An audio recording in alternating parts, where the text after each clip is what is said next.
할렐루야. 아멘. 2021년 11월 28일 주일 오전 예배를 시작하도록 하겠습니다. 아멘.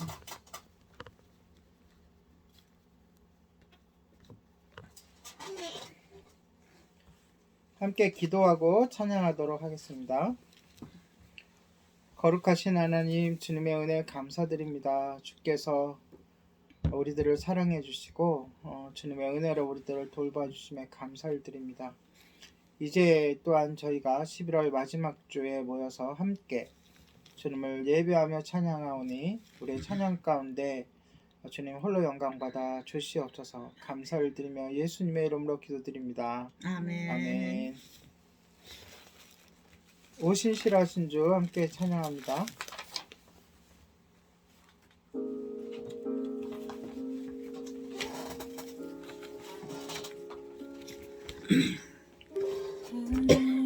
한 번도 나를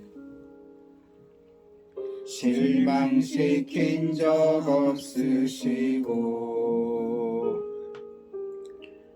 언제나 공평과 은혜로 나를 지키셨네.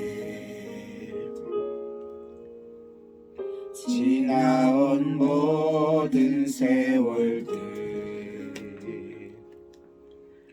돌아보아도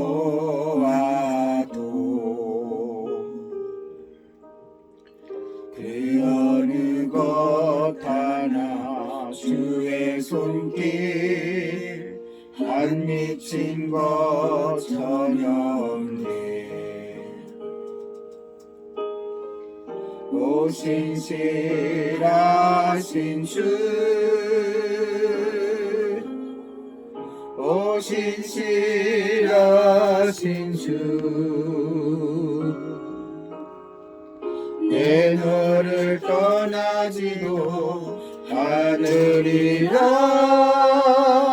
내 너를 버리지도 않으리라.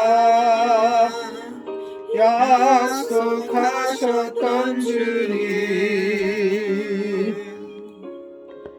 그 약속을 지키사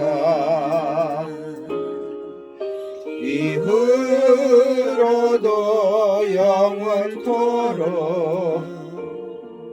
너를 지키시리라 확신하네. 이후로도 영원토록 너를 지키시리라 확신하네.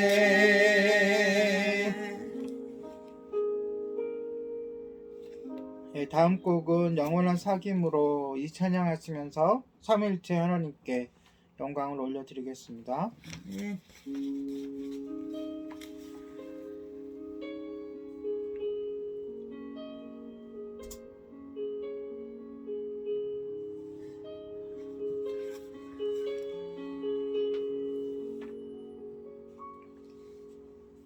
성령이여 우리를 예수께로, 예수여 우리를 아버지께로, 아버지 우리를 예수께로, 예수여 우리를 성령께로, 성령이여 우리를 예수께로, 예수여 우리를 아버지께로, 성아버지 우리를 예수께로, 예수여 우리를 성령께로 인도하소서.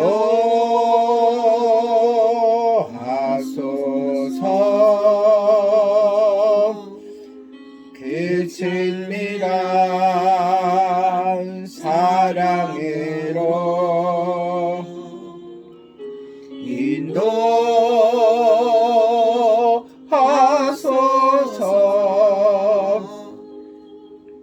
그 영원한 사귐으로. 우리 처음부터 다시 찬양할 때 주님의 그 부르심에 응답하여 하나님께로 더 가까이 나가는 우리 모두가 되었으면 좋겠습니다. 성령이여 우리를 예수께로, 예수여 우리를 아버지께로, 아버지 우리를 예수께로, 예수여 우리를 성령께로, 성령이여 우리를 예수께로, 예수여 우리를 아버지께로, 아버지 우리를 예수께로, 예수여 우리를 성령께로, 인동이여 우리를 예수께로, 예수여 우리를 아버지께로, 아버지 우리를 예수께로, 예수여 우리를 성령께로, 인도하소서.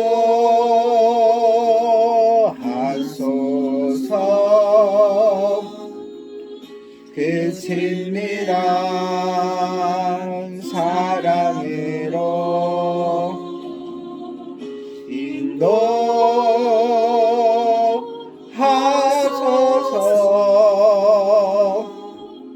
그 영원한 사귐으로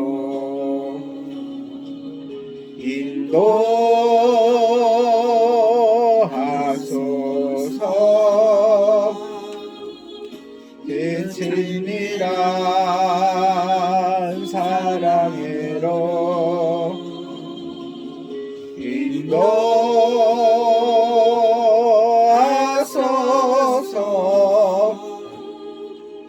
그 영원한 사귐으로 인도하소서.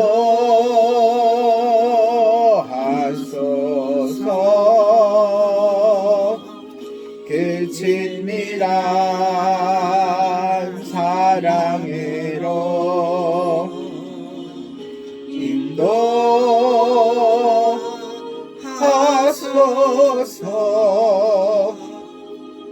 그 영원한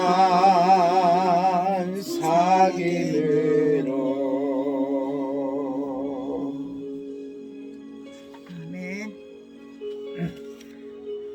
다음 찬양은 온맘 다해입니다.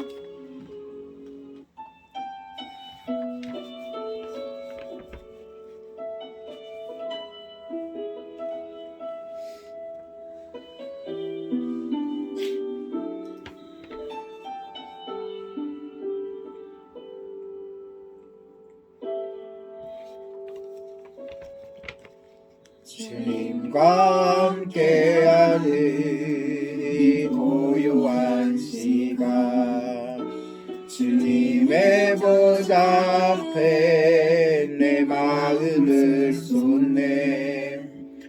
모든 것 아시는 주님께 감출 것 없네. 내 맘과 정성 다해 주 바라나이다.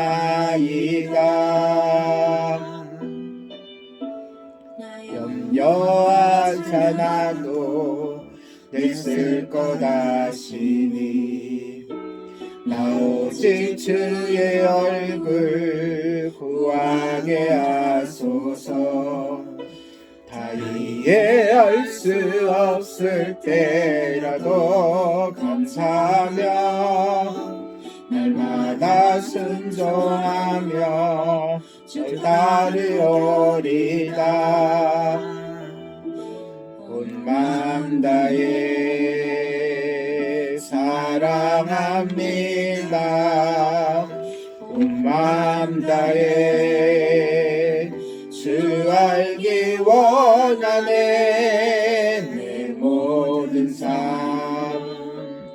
당신 것이니 주만 섬기리 온 마음 다해.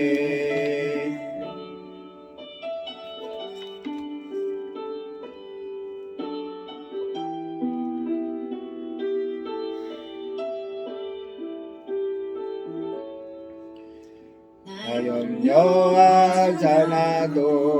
냈을 것 하시니 나 오직 주의 얼굴 구하게 하소서. 다 이해할 수 없을 때라도 감사하며 날마다 순종하며 주 따르오리다. 온 마음 다해 사랑합니다. 온 마음 다해 주 알기 원하네. 내 모든 삶 당신 것이니 주만 섬기리 온 마음 다해. 온 마음 다해 온 마음 다해 사랑합니다. 온 마음 다해 주 알기 원하네. 내 모든 삶 당신 것이니 주만 섬기리 온 마음 다해 주만 섬기리 온 마음 다해. 아멘. 네, 이 시간 우리 합심해서 기도하도록 하겠습니다. 지난 일주일 동안도 우리를 보호해 주셨고, 특히 올 1월 첫째 주에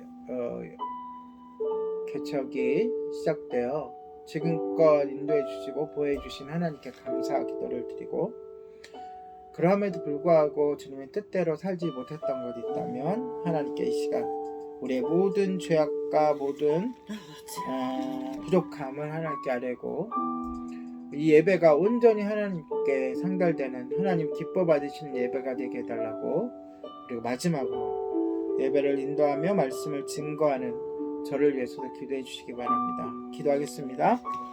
거룩하신 하나님 주님, 하나님 아버지 주님의 놀라우신 은혜 사랑에 감사합니다.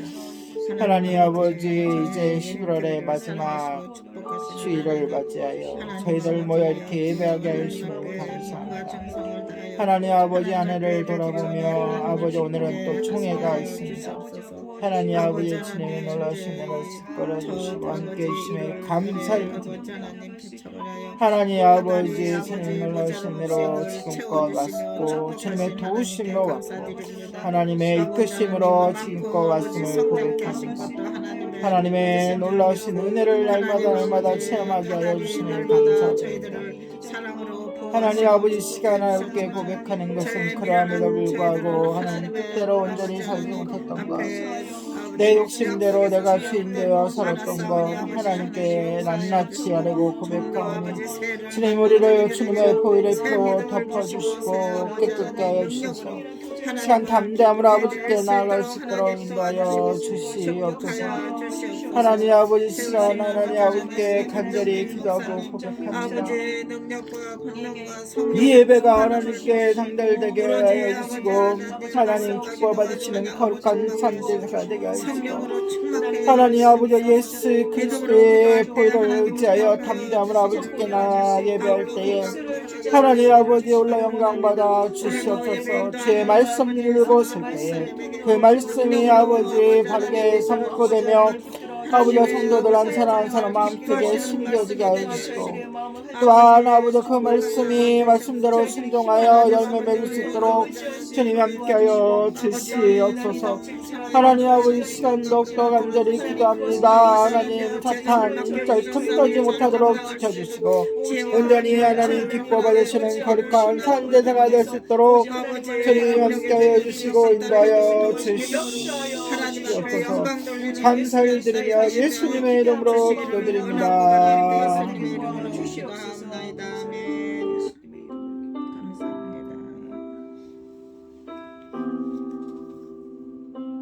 주님께 우리의 마음을 쏟아드리겠습니다. 주께 엎드려 경배드립니다.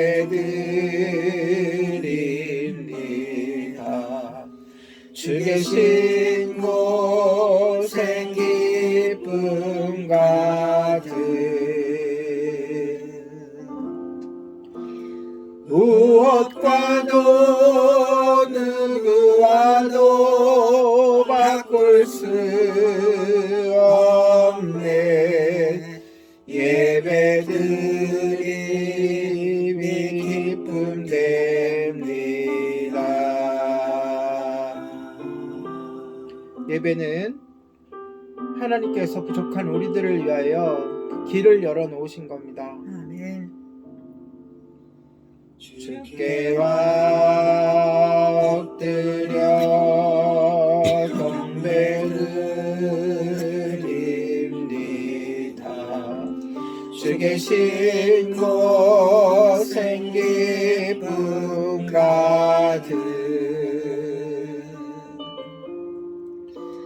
무엇과도 누구와도 바꿀 수 없네 예배드림이 기쁨 됩니다. 무엇과도 누구와도 바꿀 수 없네 예배드림이 기쁨 됩니다. 아멘.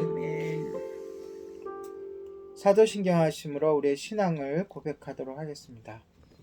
전능하사 천지를 만드신 하나님 아버지를 내가 믿사오며 그 외들 우리 주 예수 그리스도를 믿사오니 이는 성령으로 잉태하사 동정녀 마리아에게 나시고 본디오 빌라도에게 고난을 받사 십자가에 못 박혀 죽으시고 장사한 뒤 사흘 만에 죽은 자 가운데서 다시 살아나시며 하늘에 오사 전능하신 앉아 계시다가 저리로서 산자와 죽은 자를 심판하러 오시다.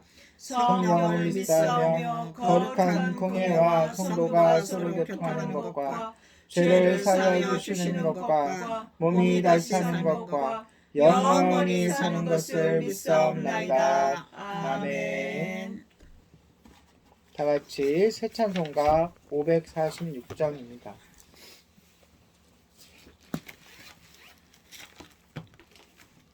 새 찬송가 546장 통일 찬송가로는 399장 주님 약속하신 말씀 위에서 1절, 2절, 간주 3절, 4절 찬양하겠습니다.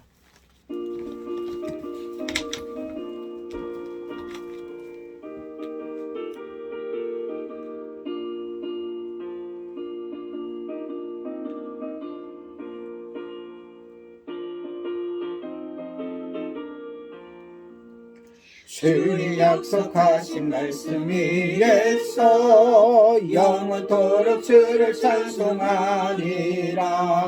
소리 높여 주께 영광 돌리며 약속 믿고 굳게 서리라. 굳게 서리 영원하신 말씀 위에 굳게 서리 굳게 서리 그 말씀 위에 굳게 서리라. 주님 약속하신 말씀 위에서 세상 영년에게 연습할 때에 용감하게 힘써 싸워 이기며 약속 믿고 굳게 서리라. 굳게 서리 영원하신 말씀 위에 굳게 서리 굳게 서리 그 말씀 위에 굳게 서리라.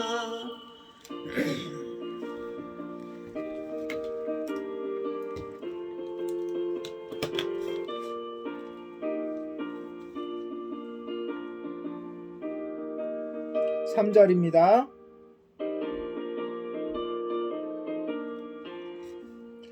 주님 약속하신 말씀 위에서 영원하신 주의 사랑이 믿고 성령으로 힘써 싸워 이기며 약속 믿고 굳게 서리라. 굳게 서리 영원하신 말씀 위에 굳게 서리 굳게 서리 그 말씀 위에 굳게 서리라.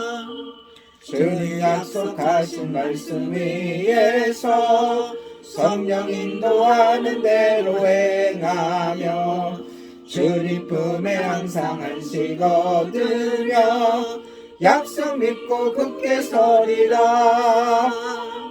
굳게 서리 영원하신 말씀 위에 굳게 서리 굳게 서리 그 말씀 위에 굳게 서리라. 예, 심승정 사모 우리를 대표해서 기도하겠습니다. 사랑과 은혜가 충만하신 하나님 아버지, 오늘 우리의 발걸음을 하나님 앞으로 향하게 하시니 감사를 드립니다. 아멘. 이 시간 우리들이 하나님이 예배할 수 있는 것은 하나님의 자녀로서의 특권 중에 특권임을 믿습니다. 아멘. 복된 예배의 자리를 언제나 사랑하고 기다리며 기대하는 삶으로 살아갈 수 있는 우리 모두가 되게 하여 주시옵소서. 아멘. 아버지 하나님, 우리의 허물과 잘못을 겸손히 주님의 보좌 앞에 내려놓습니다.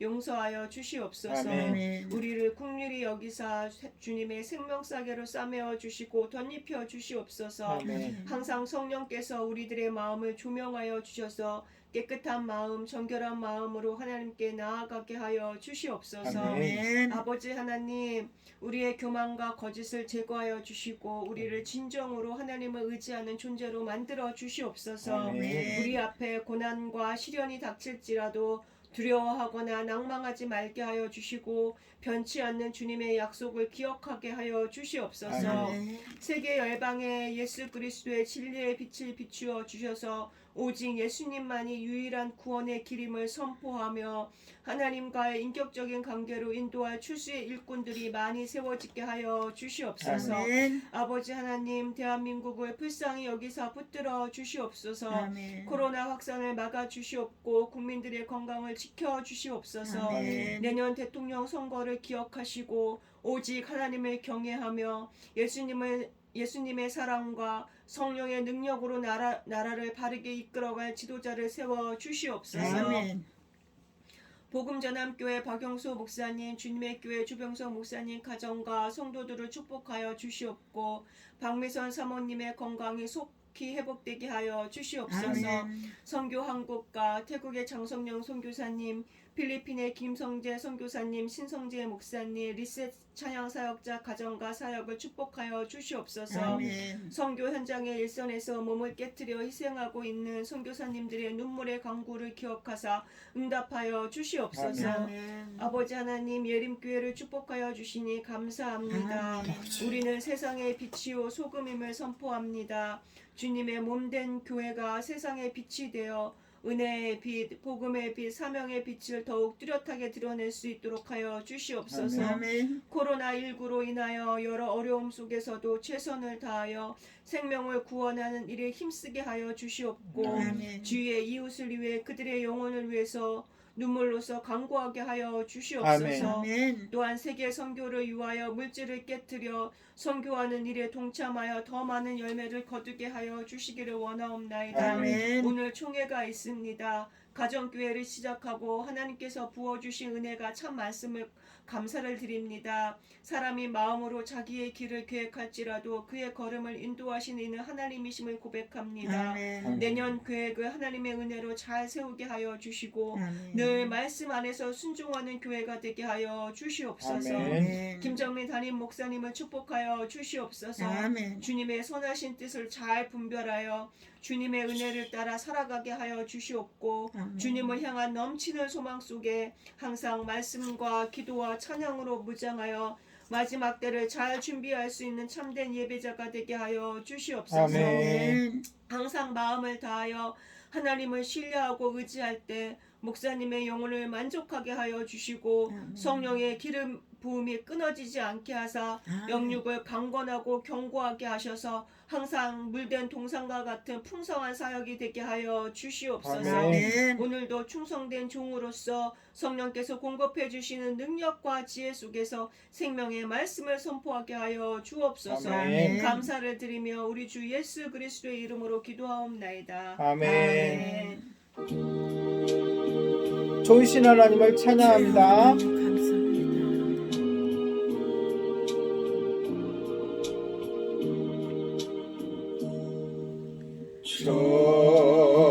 좋으신 하나님, 좋으신 하나님, 참 좋으신 나의 하나님.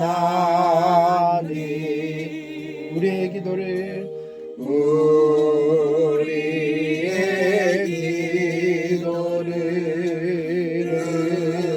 응답해 주시는 참 좋으신 나의 하나님. 한없는 축복을 한없는 축복을 우리에게 주시는 참 좋으신 나의 하나님.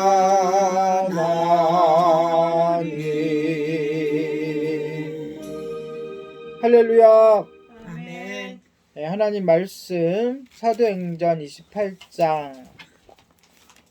사도행전 28장 전체인데요. 오늘 설교는 전체를 가지고 하고 말씀은 함께 읽는 것은 16절서부터 28절까지 읽도록 하겠습니다. 사도행전 28장 16절로 28절까지 제가 한 절 여러분이 한 절 서로 교독하겠습니다.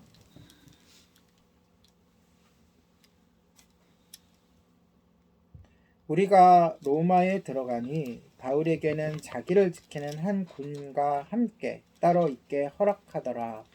사울 후에 바울이 유대인 중 높은 사람들을 청하여 그들이 모인 후에 이르되 여러분 형제들아 내가 이스라엘 백성이나 우리 조상의 관습을 배척한 일이 없는데 예루살렘에서 로마인의 손에 죄수로 내준 바 되었으니 로마인은 나를 신문하여 죽일 제목이 없으므로 석방하려 하였으나 유대인들이 반대하기로 내가 마지 못하여 가이사에게 상소함이요 내 민족을 고발하려는 것이 아니니라. 이러므로 너희를 보고 함께 이야기하려고 청하였으니 이스라엘의 소망으로 말미암아 내가 이 쇠사슬에 매인 바 되었노라.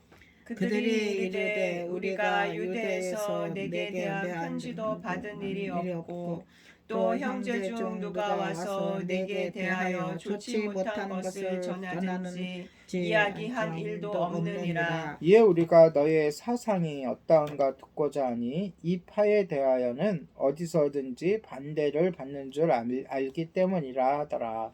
그들이 날짜를 정하고 그가 유숙하는 집에 많이 오니 바울이 아침부터 저녁까지 강론하여 하나님의 나라를 증언하고 모세의 율법과 선지자의 말을 가지고 예수에 대하여 권하더라. 그 말을 믿는 사람도 있고 믿지 아니하는 사람도 있어. 서로 맞지 아니하여 흩어질 때에 바울이 한 말로 이르되 성령이 선지자 이사야를 통하여 너희 조상들에게 말씀하신 것이 옳도다 일렀으되 이 백성에게 가서 말하기를 너희가 듣기는 들어도 도무지 알지 못하며 보기는 보아도 도무지 알지 못하는 도다.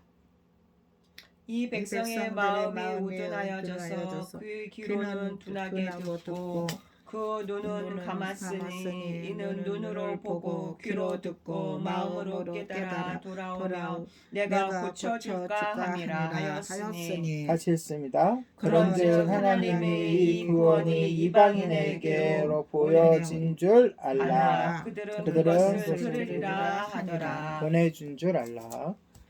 아멘. 아멘. 예, 오늘 설교로 사도행전 강해 설교는 마무리가 됩니다. 그동안 함께 해주신 말씀으로 우리를 채워주신 하나님께 감사와 찬양을 올려드리고요. 또 함께 예배하고 또 말씀을 함께 같이 나눴던 여러분에게도 하나님의 놀라운 은혜가 강해 설교 끝났다 해서 싹 잊어먹으면 안 되잖아요. 늘 기억나게 하는. 우리가 사도행전을 시작하면서 사도행전을 다른 말로 무슨 행전이라고 한다고 했죠? 성령행전. 그렇죠? 성령님께서 어떻게 우리에게 임했고 어떻게 교회를 세우셨으며 어떻게 복음을 증거하게 했는가를 쭉 그 기술한 그러한 행전인 거죠.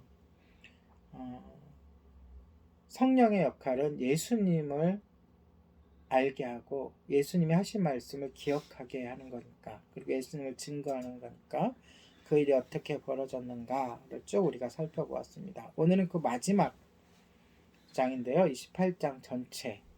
자, 먼저 해안에 이제 그 14일 동안 고생하면서 폭풍에 의해서, 그렇죠? 고생하면서 결과적으로 배는 파손됐지만 단 한 사람도 죽음을 당하지 않고 한 이제 육지에 도달했는데 나중에 알고 보니까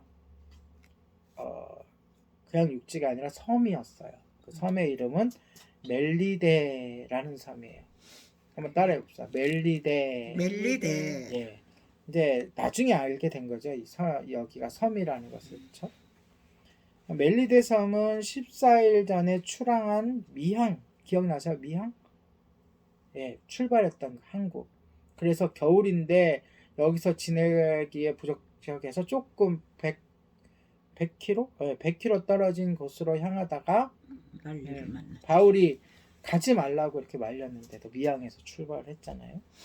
그 미항에서 약 900km 떨어진 곳이에요. 900km로 하면 우리가 생각하기에 굉장히 멀게 느껴지기도 하지만 그렇게 멀지 않은 것이에요. 900km라면.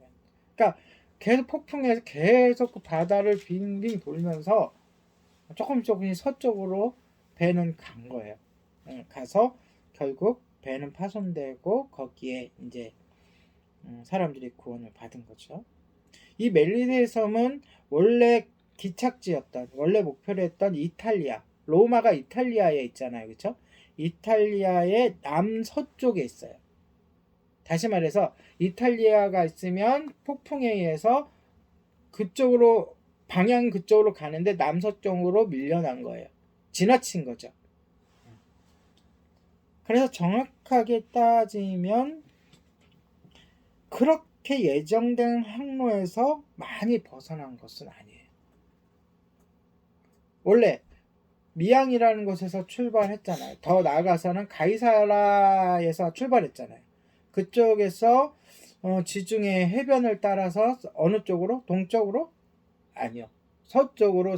동쪽은 육지고요. 서쪽으로 항해를 해서 어디에 도착해야 돼요? 로마요? 예, 이탈리아 그 반도에 도착을 하는 거죠. 배로 따지면, 그쵸? 로마는 육지에 한복판에 있으니까. 그런데 폭풍이 아무리 몰아쳤어도 어떻게 됐다고요? 서쪽으로 갔다고요. 결과적으로. 예, 남서쪽으로 약간 내려갔지만. 예, 하나님께서 그 방향을 인도해 주신 거예요. 폭풍 가운데서도. 멀리 대해로 빠진다던가 남쪽으로 한다던가 다시 동쪽으로 육지 쪽으로 가게 배를 만들지 않고 원래 목적지인 서쪽으로 가게 만드신 거예요. 다 그 폭풍의 방향, 그 바람의 방향까지도 하나님께서 어떻게 하신 거예요? 주관하신 거예요. 그걸 우리가 이 시간에 한번 깨달아야 됩니다. 그리고 하나님의 은혜는 거기서 멈추지 않고 이 섬 원주민들이 그 난파되어 도착한 그 사람들에게 대하는 태도를 통해서도 하나님의 인도하심이 나타나요. 그들이 어떤 마음을 가졌다 그랬어요? 그 로마 군병들과 선원들과 죄수들에게 불쌍한 마음. 네, 선의를 가졌어요. 선의를 가져서 그들을 도와주고 또 이렇게 자리를 내어주고. 여러분 역사적으로 보면은 그 새로운 종족 또는 새로운 본토인들이 아닌 새로운들이 오게 되면 주로 이렇게 맞이하는 게 아니라 전쟁이 일어납니다. 왜냐면은 길에 겁먹고 자신들을 점령하고 노예로 삼고 이 땅을 점령하러 온, 왜냐하면 로마 군인들이잖아요, 그렇죠? 그러니까 오해를 해서 전쟁을 벌일 법도 한데 하나님의 은혜로 그들을 어떻게 한다고요? 선대했다. 이것도 하나님께서 인도해 주신 것이다. 예, 그렇게 우리가 받아들이면 돼요. 그래서 그들이 막 도착했는데 온몸이 어때요? 물에 흠뻑 젖어 있고, 그때는 계절이 언제였어요? 겨울이었어요. 그러니 얼마나 추웠겠어요. 그래서 이들이 불을 쬐입니다. 그러니까 원주민들이 이미 그들을 위해서 불을 쬐 수 있도록 장소도, 이 사람들이 지금 몇백 명이잖아요. 장소도 마련해주고 또 불을 뗄 수 있도록 미리 나뭇가지들도, 그쵸? 다 주워다가 이렇게 재워놓고 그런 자리까지 이렇게 마련해 준 거예요. 바울이 이제 불에다가 이제 마른 나무를 집어넣다가 어떤 일이 벌어지죠? 그 나무 사이에 있던 독사가 놀래가지고 그 바울의 손을 물게 됩니다. 그 열기에 놀라서 그렇겠죠. 보통 뱀은요, 인간을 보면 뱀의 눈은 굉장히 어두워요. 그래서 우리가 사람을 보듯이 이렇게 사물을 색깔을 다 구별하는 게 아니라 전체적으로 이 모양을 이 등치를 구별을 해요. 그래서 자기가 생각하기에 자기보다 큰 물체는 스스로 도망갑니다. 도망가거나 가만히 있고 자기보다 조그만 물체는 어떻게? 잡아먹으려고 공격을 해요. 보통 우리가 뱀에게 물리는 이유는 우리가 뱀을 어떻게 해서? 놀래켜서. 숲을 막 간다든가 해집고 가다가 뱀을 놀라키기 때문에, 또는 뱀에게 우리가 공격할 자기 방어에서 무는 거거든요. 근데 이 독사가 어떻게 했어요? 뭐 때문에 놀랐어요? 불 때문에 놀라서 바울을 콱 물어버렸어요. 물었더니 그 모습을 본 원주민들이 어떻게 생각했어요? 본문에 보니까 그 바울이 죽을 바울은 사람이라고. 살인자다. 네, 살인자다. 이 바다에서는 건짐을 얻었지만 신께서 죽을 거다. 이 뱀을 통해서 그 죄를 벌하시는구나. 그러면서 바울이 곧 어떻게 된다고요? 죽을 거다. 독사니까 열이 막 나든지 아니면 그 자리에 꼬꾸려져 죽을 줄로 알았는데 바울이 어떻게 했어요? 아무 일이 없다는 듯이 털어버린 거예요. 이 물 굽는 걸 그냥 털어버리고 아무 일도 일어나지 않았어요. 그랬더니 이것을 본 원주민들이 참 순진하기도 하죠. 단박에 바울에 대한 평가가 바뀝니다. 살인자다라고 평가했는데 이번에는 뭐라고 평가해요? 신이라고. 신이다. 이런 모습 우리가 바울의 여정을 통해서 또는 베드로의 전도 상황에서 좀 경험해 본 거죠. 여러분, 보통 일반 사람들이 신이라고 하면 무엇을 신이라고 할까요?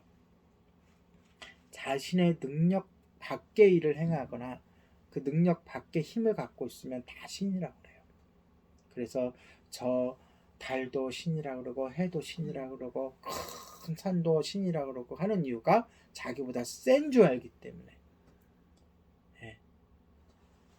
그러니까 독사에 물려도 죽지 않는 이 바울의 신처럼 보인 거예요. 이건 자연스러운 거예요. 네. 왜냐하면 이 사람에게는 이 원주민들에게는 이런 일이 처음 있는 거고 그들도 굉장히 놀랐겠죠. 이렇게 실제로 우리는 하나님께서 바울이 해를 입지 않도록 지켜주셨음을 계속 지금껏 봐오면서 알고 있어요. 그렇죠? 그러나 이들은 그런 모습을 처음 봤죠. 그래서 신이라고 생각한 거예요. 그런데 일어나는 이 일, 독사가 확 물고 뭐 내치고 막 사람들이 놀라고 신이라고 생각하는 이 일조차 하나님이 쓰신 각본 안에서 일어나는 일이에요. 왜 이런 일들이 일어날까요? 그들도 복음을 듣고 구원받아야 되잖아요. 그러니까 하나님께서 그런 기적들을 통해서 그들의 마음을 열어주시고 바울의 말에 주목하게 하고 바울의 말에 호감을 갖게 하는 거예요.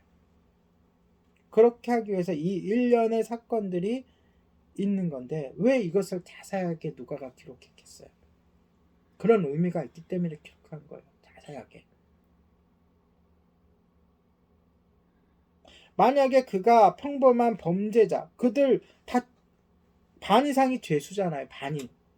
나머지는 군인이고 나머지는 근데 이 죄수인 바울이 복음을 예수님을 전한다 그러면 그게 먹히겠어요? 그들이 귀담아 듣겠냐고요.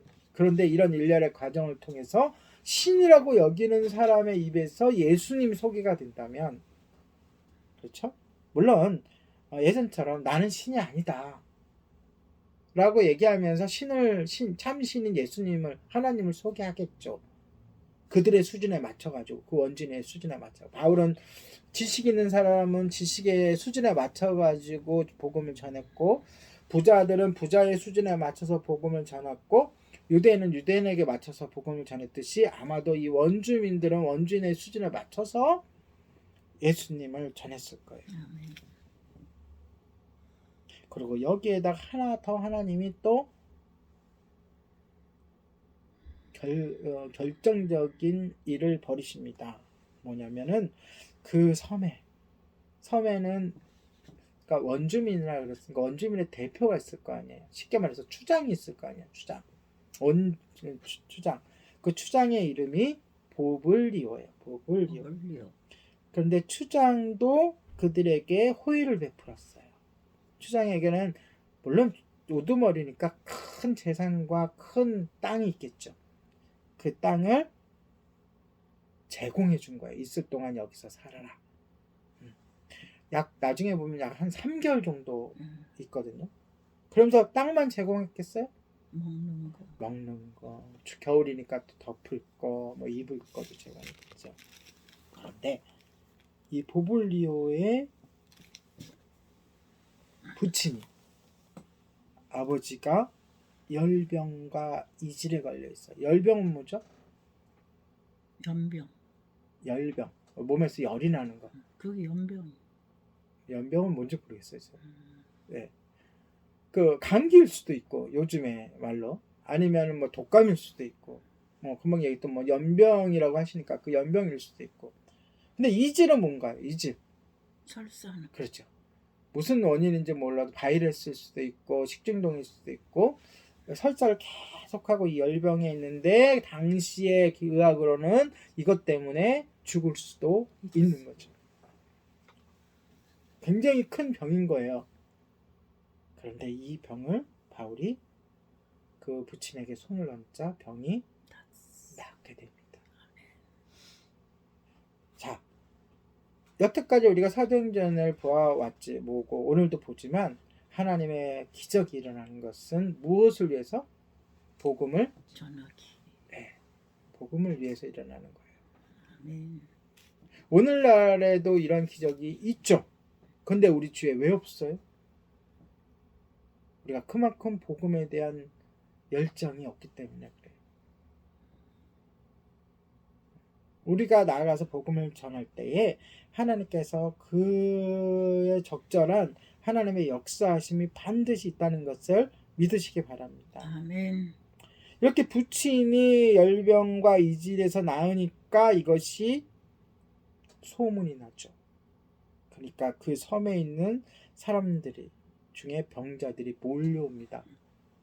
그래서 어떻게 해요? 다 고쳐져요. 아까도 얘기했지만 이 일들은 다 하나님의 계획 속에 있는 거예요. 물론 누가가 그 위에 어떤 일이 벌어졌는지 뭐 복음을 어떻게 전했는지 또 믿는 자들이 얼마만큼 생겼는지를 기록하진 않아요. 뭐만 기록하느냐? 원주민들이 너무 고마워서 그들이 떠날 때 필요한 물품들을 제공했다라고만 표현되어 있어요.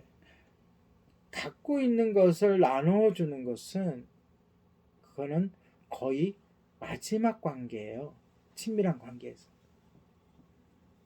그렇죠? 우리가 내가 갖고 있는 소중한 것을 누구에게 나눈다 그러면 그만큼 그들이 감동했고 믿었고 그럴 정도면은 바울이 예수님을 전했을 때 적어도 많은 이들의 삶이 그리스도인으로서 삶으로 변했으리라고 우리가 짐작할 수가 있습니다. 그런데 거기서 끝나는 게 아니에요. 그런 일련의 과정들을 누가 지켜보고 있죠 지금? 백부장과 군인들과 죄수들이.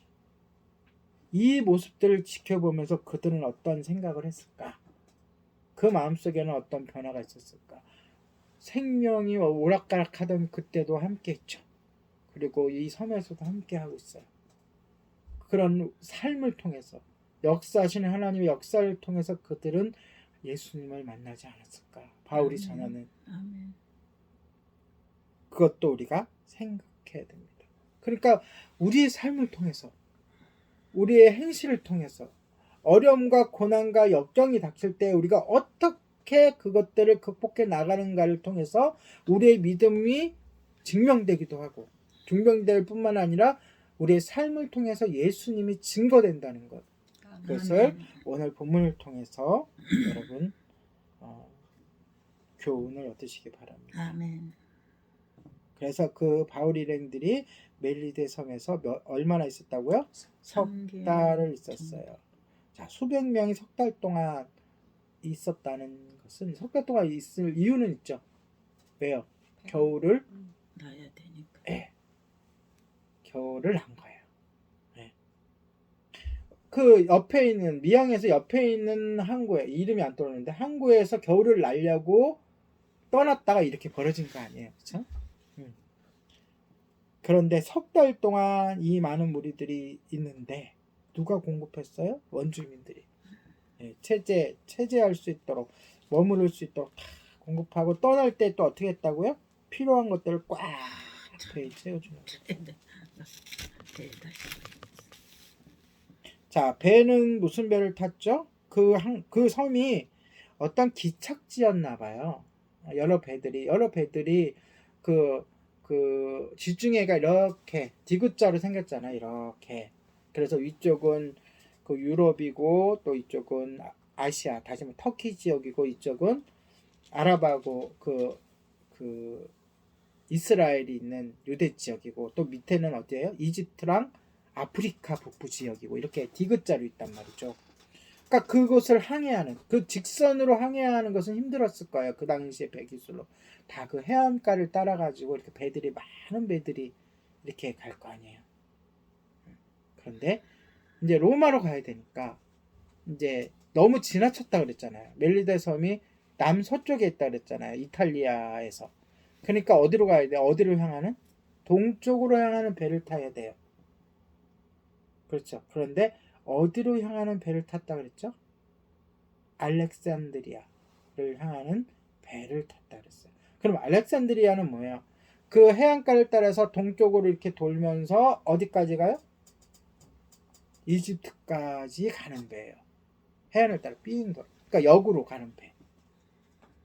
알렉산드리아라는 것이 그 아프리카 북쪽에 있으니까 이집트를 지나서 있으니까. 그러니까 반대로 가는 배를 타야 어디로 도착해? 어디서 중간에 내릴 수 있어요? 이탈리아. 로마는 저기 내륙 지역이라니까 이탈리아 땅에 내리는 거예요. 그러니까 그 배를 탄 거예요. 그런데 그 배의 머리에 뭐가 달려 있었다고요? 성경에. 그게 뭐예요? 그들이 믿고 있는 바다의 신이. 그래서 보통 그런 배들은 오랫동안 항해를 하고 큰 배들은 신을 앞장 세워서 그러니까 말 그대로 이렇게 바울 일행처럼 고난을 당하지 않도록 바다에 있는 신들에게 이렇게 아부를 하면서 가는 거예요. 하여간 그 배를 타고서 이제 가다가 어디에 도착해요? 수라구사를 들렸다가 근데 내리진 않았던 것 같아. 예. 그리고 다시 이제 남서쪽이었다니까 동쪽으로 북동쪽으로 수라구사를 거쳐서 다시 북쪽으로 직행을 해서 레기온이라는 땅으로 도착합니다.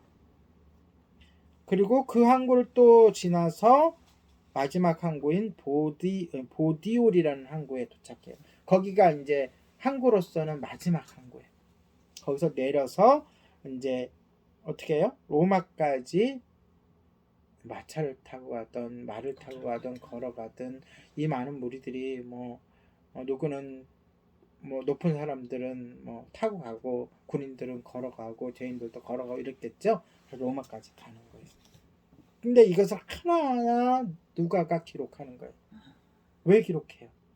이것이 실제 있었던 일이다라는 것을 알려주는 거죠.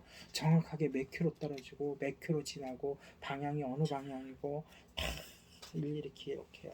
그리고 그 마지막 항구, 그러니까 육지로 따지면 바울의 입장에서 배는 이제 계속 자기 항해를 따라서 쭉 갔겠지만 마지막 항구인 보디올에서 약 며칠? 일주일을 머뭅니다. 왜요?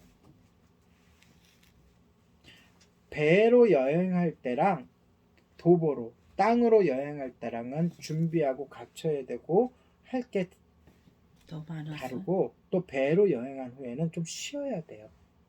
당시에는 지금처럼 카페리오 같은 이런 유람선이 있는 게 아니고 그 파도를 그냥 맞아가면서 그 흔들려 가는 과정에서 배를 타니까 좀 쉬어야 되고 또 중요한 게 이렇게 쉬는 것조차 하나님께서 계획 안에 있는 거예요. 왜? 그 지역에 그 주변에 있었던 그리스도인들이 바울을 만나러 와요. 그래서 같이 교제를 나눠요. 그러니까 며칠 동안? 7일 동안. 근데 15절에 보니까 이렇게 만나러 오는 사람들, 미리 마중 나오는 사람들 때문에 누가 위로를 받아요? 바울 일행이 위로를 받아요. 왜요? 여태까지 고생했잖아. 그러니까 하나님이 그들을 통하여 위로를 주시는. 자, 믿음을 굳게 하겠죠. 이제 로마로 본격적으로 들어가는 거예요. 로마로 본격적으로 들어간다는 얘기는 로마서를 보면 알죠. 로마서가 이전에, 그러니까 사도행전은 세월에 따라 가지고 말 그대로 몇십 년에 걸쳐서 그러니까 있는 일을 기록한 거고, 로마에 바울이 도착하기 이전에 이미 로마서가 기록된 거예요. 그렇기 때문에 로마에 대한, 그러니까 로마에 있는 교인들은 바울에 대해서 알고 있는 거야. 그리고 그의 행적이 이미 전해지고 있는 거예요. 그러니까 마중 나오죠. 그렇죠? 예. 그러니까 거기에 있던 교인들이 바울을 맞이해서 고생했다고 위로도 하고 또 말씀도 나누고, 또 바울 입장에서는 드디어 로마로 들어가는 거예요. 기쁘기도 하고요, 힘도 났겠지만 어떤 면에서는 떨리기도 하고, 예, 그러니까 힘을 얻게 되는 거예요. 위로를 받았다라는 말 속에는 그냥 위로만 했다는 게 아니라 힘도 주고 서로 격려하고 무엇보다 서로 기도했겠죠.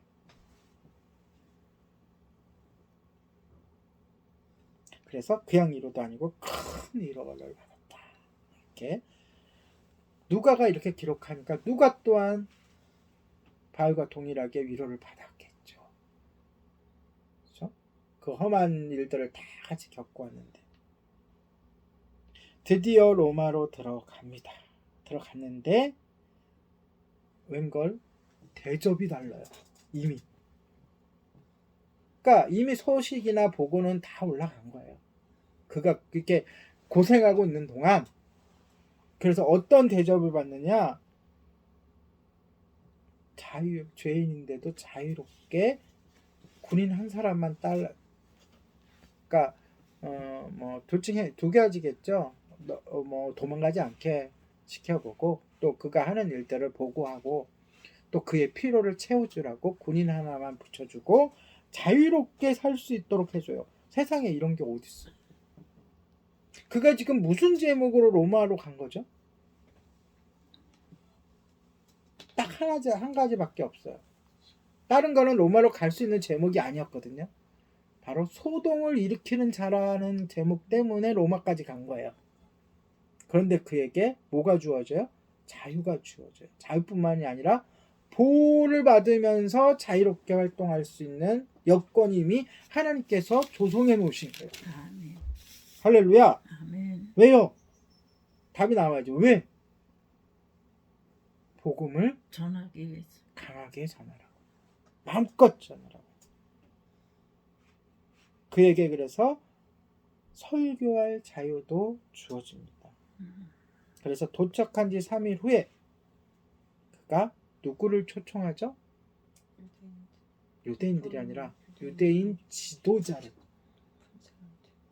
그 정도로 자유가 있어. 바울이 부르면 지도자들도 올 정도로 바울이 이미 유명한 인사가 돼 있는 거예요.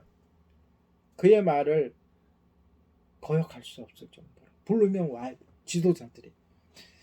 로마에서 지도자라는 것은 그것도 유대인인데 얼마나 노력을 하고 얼마나 뭔가가 있고 얼마나 강한 뭔가가 있기 때문에 로마에서조차 지도자인 거잖아요. 그들이 그리스도인들을 부른 게 아니에요. 지금 교인들을 부른 게 아니라 그 로마에 있는 유대인들, 로마의 유대인들이 얼마나 그 위치를 차지하고 있냐면 나중에 네로가 그 불을 질러놓고 그 핑계를 누굴 대요? 로마인들에게 될 정도로 로마인들이 그 안에 많은 영향력을 끼치고 유대인들이 로마 안에서 많은 영향력을 끼치고 있었던 거예요. 이미.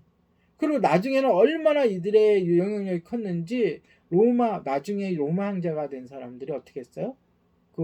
바울이 막 복음 전할 때 어떻게 됐어요?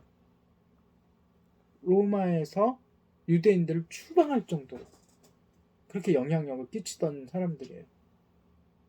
그래서 바울과 만나서 사역을 같이 했던 사람들이 부부가 있었는데 그들이 누구예요? 브리스길라와 아굴라.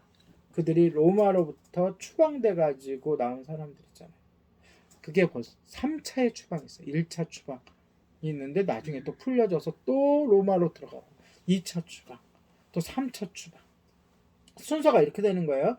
로마 추방 1차 추방이 먼저 있고 그러면서 바울의 전도 여행이 있고 로마까지 가고 로마에서 바울이 약 2년 동안 자유롭게 복음을 외치다가 또 박해가 일어나고 그 네로 황자의 그 불사건이 일어나고 막 이렇게 순서가 이렇게 되는 건데 이것은 나중에 이제 역사를 우리가 성경 공부 시간에 한번 정리를 해줄게요. 자, 여튼 3일이 지난 후에 유대 지도자들을 초청을 해가지고 이제 자기를 소개합니다. 뭐라고 소개해요? 내가 여기까지 온 이유는 열에서 예루살렘에서 유대인의 고소를 받아가지고 로마의 군인에게 잡혔는데 로마 군인들은 자신이 죄가 있다 없다? 없어서 풀어주려고 했는데 유대인들이 계속해서 고소함으로 인해서 어쩔 수 없이 내가 상소를 해가지고 황제에게 상소해서 여기까지 왔지 내가 유대인들을 탓하거나 유대인들을 다시 그들의 잘못을 다시 고발하려고 한 것이 아닙니다 라고 이야기를 해요. 이 이야기를 한 이유가 뭐죠? 바울의 애국심이에요. 복음을 누구에게 먼저 전하려고? 항상 네. 그래서 유대인에게 먼저 전하기 위해서는 유대인들과 감정이 좋아요. 없다. 나쁜 감정이 없다라는 것을 먼저 이야기하는 거예요.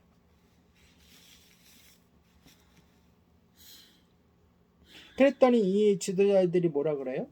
당신에게 대한 나쁜 얘기를 내가 들은 바도 없고 편지를 받은 바도 없는데 당신의 얘기를 듣고 싶다 라고 이미 이제 마음이 열려져요.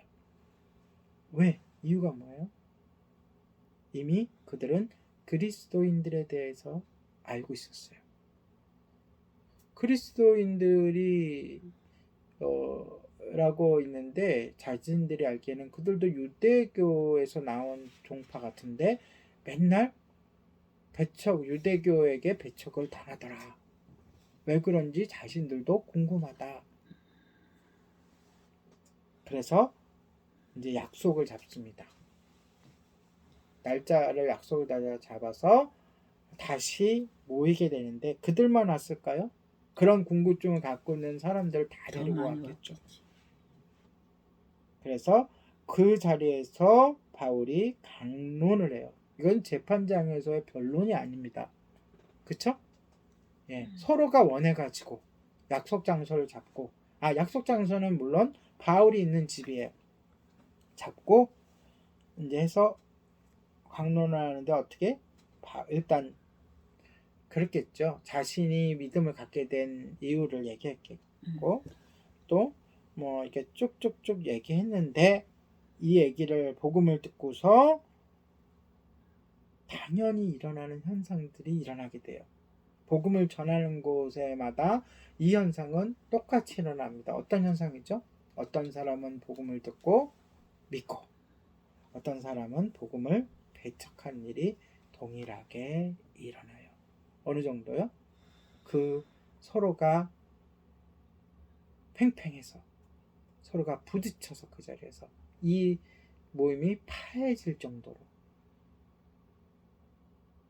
그렇게 같은 일들이 반복돼요. 우리도 나가서 복음을 전할 때에는 이 두 가지 현상이 일어나는 거예요. 어떤 현상? 복음을 받아들이거나 복음을 배척하거나. 그러니까 두려워할 필요 없어. 배척을 당하는 거에 대해서 거절을 당하는 거에 대해서 우리가 두려워하면 안 돼요. 그러한 현상이 당연히 있는 것이다. 그 모습을 보고서 바울이 이사야서 6장 9절 10절을 인용을 합니다. 뭐예요? 그들이 눈이 있어도 보지 못하고 귀가 있어도 듣지 못하고 눈과 귀가 마음이 굳어져서 눈과 귀가 닫혀서 하나님의 말씀 복음을 듣지 못한다. 그러면서 결론은 어떻게 내려요? 이방인들에게 구원의 길이 물줄기가 막혔다. 전파라는 것. 어디서 많이 들었죠. 바울의 복음 전파의 그런 그 패턴이 이런 거예요. 바울은 항상 어딜 가든지 누구에게 먼저 복음을 전했어요? 유대인에게. 그런데 그들이 믿는 사람도 있었고 믿지 않은 사람들도 있었는데 믿지 않은 사람들 속에서 뭐가 일어나요? 반대와 박해가 심하게 일어나요. 그럴 때 바울은 어떻게 해요? 미련을 갖지 않고 이방인들에게로 가서 복음을 전해요. 이 일이 마지막 장인 28장에서 로마에서도 일어나는 거예요. 물론 바울이 로마를 끝으로 복음을 다 전한 건 아니에요. 나중에 바울이 풀려납니다. 성경에는 없지만 그 전해오는 전승회에서는 그가 원했던, 바울은 로마서에서 보면 로마에서 성도들의 도움을 받아서 그 다음 세계 스페인까지 가서 복음을 전하기를 원해요. 그래서 결론적으로, 그러니까 제가 얘기했잖아요. 우리가 사도행전을 보면 복음의 1차, 2차, 3차 선교여행이 있는데 그거보다 더 많은 선교여행을 했다 라고 얘기했는데, 스페인까지 가서 그것도 선교여행이잖아요. 복음을 전한 것으로 알려져 있습니다. 그리고 나중에 로마로 다시 로마로 왜 돌아오냐면, 우리가 그 교회에 복음의 중심지가 바뀌는 모습을 보잖아요. 처음에는 어디서 시작됐어요? 예루살렘에서. 그 다음에 어디서? 시리아 안디옥에서. 그리고 나중에는 로마가 중심지가 돼요. 그렇기 때문에 베드로도 그렇고 바울도 그렇고 결국 어디서 순교를 해요?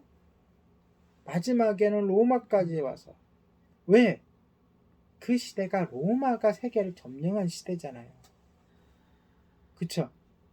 그러니까 이 로마의 중심지, 그러니까 지금 세계를 점령했다, 이것은 큰 나라 입장에서의 로마를 얘기하는 거예요. 로마 제국.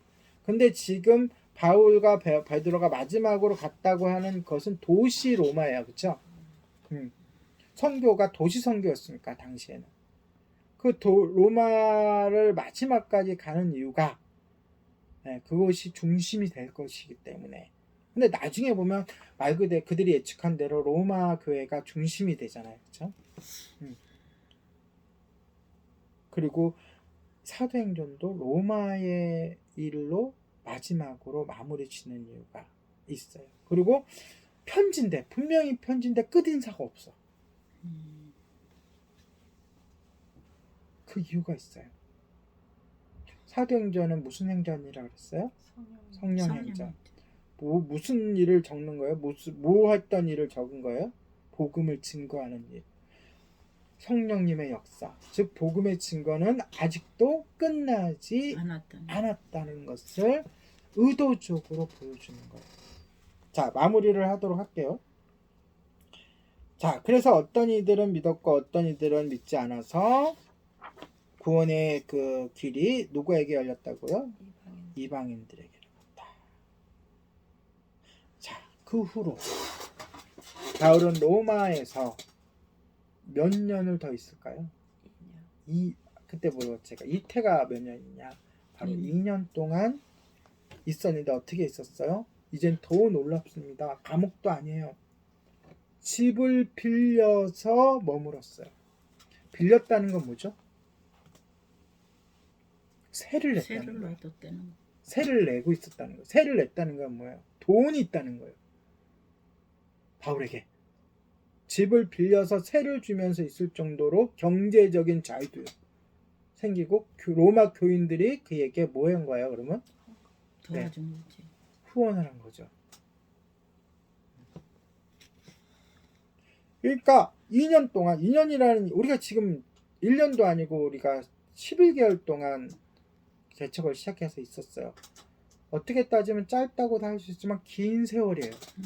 근데 이 2년 동안 체계적으로 집을 빌려서, 집을 빌렸다는 건 뭐예요? 그 집이 곧 가정교회라는 거예요. 가정교회를 세워서 로마 교인들의 그 체계적인 후원을 받아가면서 복음을 전했어요.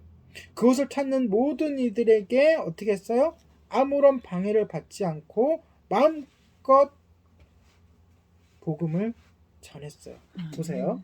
우리 마지막 절 한번 읽어볼게요. 아까 안 읽었어요. 30절 31절 이렇게 끝나는 거예요. 사도행전이 어떻게 끝나요? 자, 읽을게요. 시작. 바울이 온 이태를 자기 셋집에 머물면서 자기에게 오는 사람을 다 영접하고 하나님 나라를 전파하며 주 예수 그리스도에 관한 모든 것을 어떻게 담대하게 거침없이 가르치더라. 복음을 어떻게 가르쳐요? 담대하게 거침없이. 어떤 사람들을 자기에게로 오는 사람, 방문하는 사람. 다시 말해서 가정교회로 방문하는 사람들에게 어떻게? 거침없이. 그 전에 담대하게. 담대하게. 그 아무도 방해를 못했다는 거예요. 그다음에 어떻게? 거침없이. 자, 말을 바꿔볼게요. 자, 예림교회가 있어요. 예림교회가 가정교회예요. 가정교회를 방문하는 그 어떤 사람도 빠짐없이 다 받아들여서 어떻게? 복음을 담대하게. 자, 하나님의 나라와 예수 그리스도 이게 복음이에요. 복음을 어떻게 전해야 돼요? 담대하게. 또 어떻게 해요? 거침없이 전하는 예림교회가 되시기를 축복합니다. 아멘. 이렇게 사도행전이 끝났다는 것은 성령행전이 계속 쓰여지고 있다는 거예요. 누구를 통해서? 예수 믿는 그리스도인들을 통해서. 그래서 우리 예림교회의 역사가 곧 사도행전에 이어지는, 물론 우리의 역사가 성경이 될 수는 없겠죠. 사도행전에 이어지는 2편, 3편, 4편이 되어가고 있는 거고, 많은 선교지나 많은 교회의 그러한 복음 증거하는 그런 역사들이 4편, 5편 사도행전이 되어가고 있는 거예요. 그런데 거기에는 반드시 있어야 되는 게 누구의 역사가 함께 해야 돼요? 성령님의 역사가 함께 해야 돼요. 말씀을 마칠 겁니다. 사도행전 강해를 마칩니다. 우리는 사도행전의 주요 두 인물을 보았어요. 베드로와 바울. 물론 빌립도 있고 많은 사역자들도 있지만 하나님이 크게 사도행전을 통해서 두 인물을 바라보게 했어요. 왜 그랬을까요? 두 인물을 바라보면서 우리가 배우고 익히고 준비하라는 거예요. 네. 그리고 그들처럼 능력을 행하며 그들처럼 고난을 이겨내며 복음을 증거하라는 거예요. 그들은 용감하게 장애물을 맞섰어요.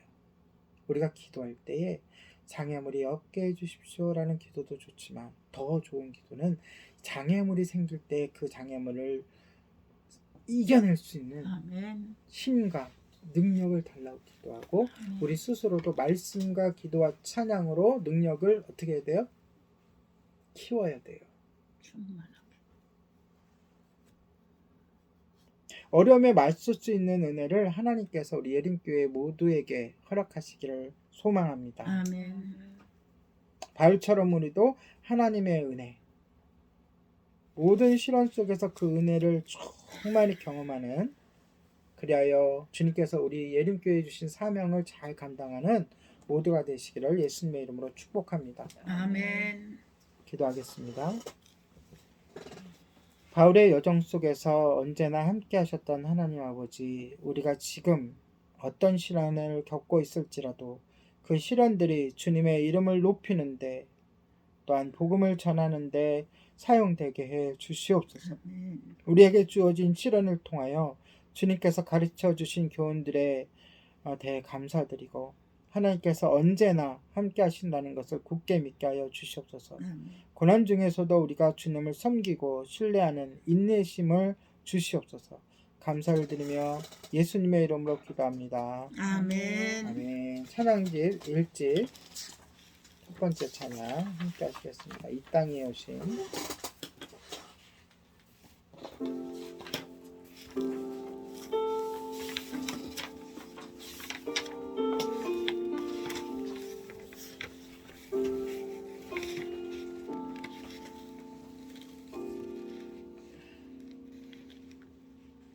땅 위에 오신 하나님의 본체 십자가에 달리사 우리 죄 사셨네. 하나님이 그를 지극히 높여 모든 이름 위에 뛰어난 이름을 주사 이름 앞에 서라고 모든 일을 들으시네. 영광 중에 주실 줄을 보리라. 선포해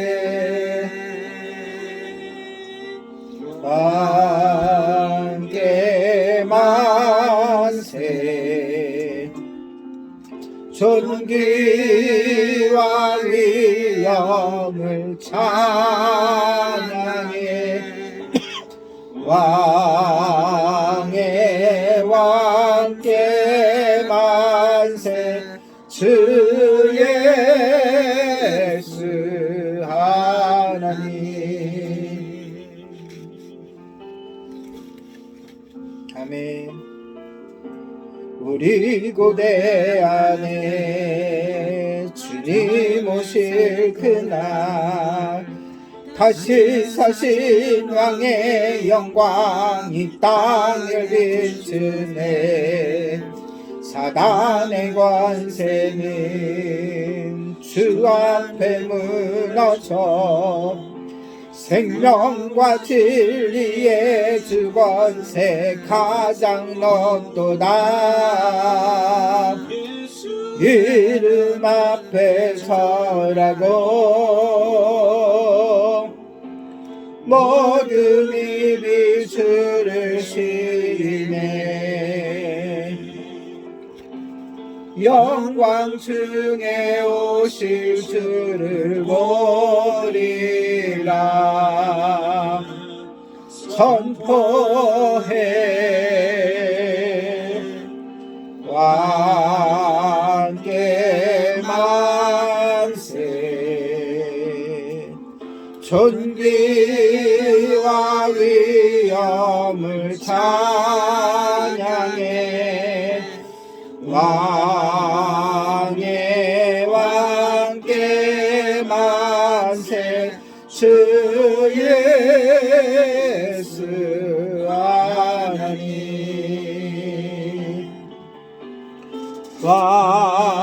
왕께 만세. 존귀와 위엄을 찬양해.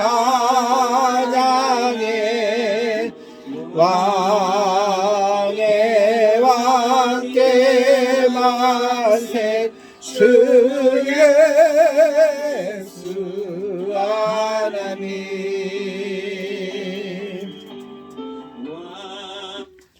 네, 기도하겠습니다.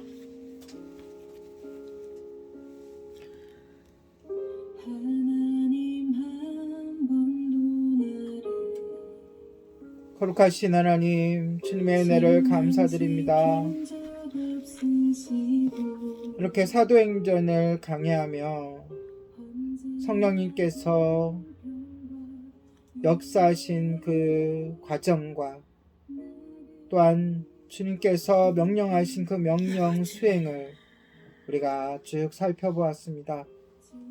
지금도 성령님께서는 우리들을 통하여 예수님을 증거하기를 원하시고 특히 우리 예림교를 통하여 복음을 전하기를 원하시니 감사를 드립니다. 하나님, 우리를 사용하셔서 주님의 그 놀라운 사랑을 만방에 선포하며 생명을 구하는 일에 우리가 전심전력할 수 있도록 인도하여 주시옵소서. 주님의 그 은혜에 감사하여 이렇게 정성껏 헌금했습니다. 이 헌금이 생명을 구원하는 일에 또한 하나님께 영광을 올려드리는 일에 연약한 자들을 돕는 일에 사용되게 하여 주시고 아멘. 또한 감사함으로 드리는 손길이에 주님께서 약속하신 은혜와 복을 내려 주시옵소서. 아멘.